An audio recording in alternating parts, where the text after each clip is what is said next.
Sabi nila, kapag daw nagkakagusto ka sa iba na taken na, mali daw ba talaga yun?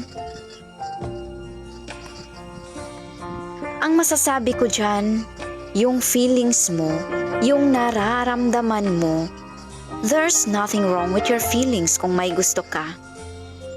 Pero, it's wrong when you try to steal the person pag nakaramdam ka na.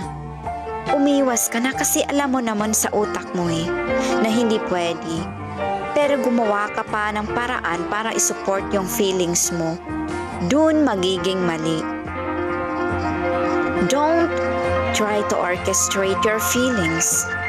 Keep your distance right away kasi kapag pinatagal mo pa yan at pinag-isipan mo pa yan, matitisod ka pa, madadapa ka pa, di ba? This is your Hagotera, RC.